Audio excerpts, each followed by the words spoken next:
सुना है लोग इसे भी साइंस समझते हैं। आज हम इस बात पर बहस करेंगे कि क्या ग़िज़ा की कोई ठंडी या गर्म तासीर होती है। ग़िज़ा की तासीर का तस्वुर हमारे यहाँ इस कदर आम है कि अच्छे खासे तालीम याफ्ता लोग भी इसे दुरुस्त समझते हैं। यहाँ तक कि बाज़ औक़ात कुछ डॉक्टर्स भी अपने मरीज़ों को ठंडी या गर्म चीज़ें खाने या इन चीज़ों को खाने से मना करते नजर आते हैं। ग़िज़ा की तासीर का तस्वुर हज़ारों साल पुराना है और उस ज़माने की यादगार है जब हमें बायोलॉजी की कोई समझ नहीं थी। उस वक्त इंसानी जिस्म को 4 बुनियादी मायाजात पर मुश्तमिल समझा जाता था, यानी खून, बलगम, सफरा जिसे अब हम येलो बाइल कहते हैं, और सौदा जिसे उस ज़माने में ब्लैक बाइल कहा जाता था। ये तस्वुर यूनान से बरे सगीर में आया जब सिकंदर आज़म ने भारत पर फौज कशी की और अपने साथ बहुत से मुआलिज भी लेकर आए।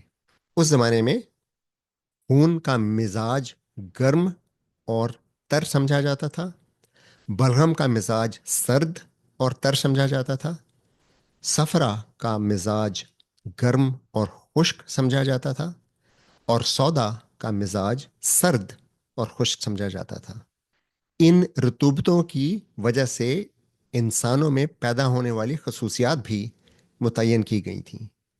उस ज़माने में ख्याल किया जाता था कि खून से जिस्म में बहादुरी, ताकत और मिजाज में खुश मिजाजी आती है, बलगम से जिस्म में सुस्ती और मिजाज में नरमी आती है, सफरा से यानी येलो बाइल से गुस्सा आता है, और सौदा से संजीदगी और उदासी आती है।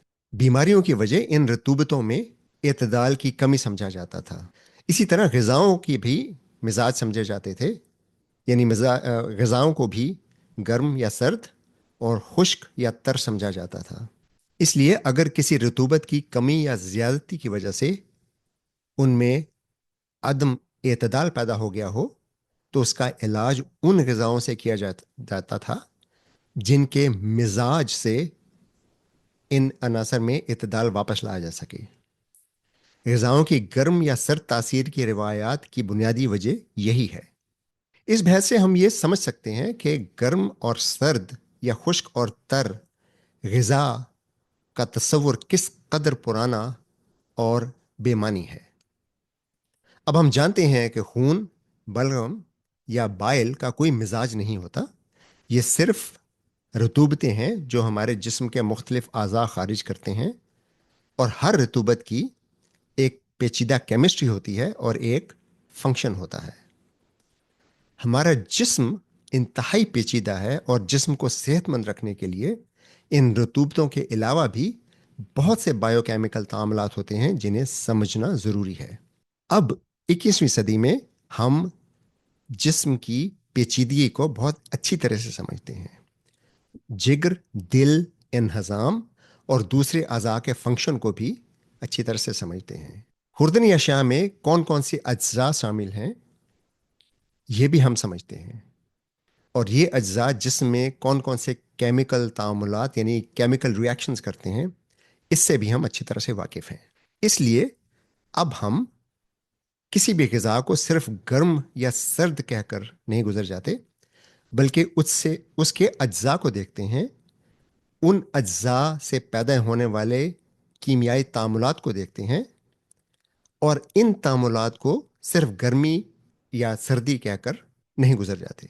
चनाचे जदीद साइंस की रोशनी में अब किसी उज़्व की गर्मी या खुश्की की बात करना बिल्कुल बेमानी है, और इसी तरह से ग़िज़ा की गर्म या सर्द तासीर का बयान भी बिल्कुल बेमानी है। जदीद साइंस की रोशनी में इस की कोई जस्टिफिकेशन नहीं है। आइंदा किसी नए मुगालते की साइंसी वजाहत के साथ फिर हाजिर होंगे। इजाज़त दीजिए, शुक्रिया। साइंस की दुनिया के YouTube चैनल पर आने का बहुत शुक्रिया।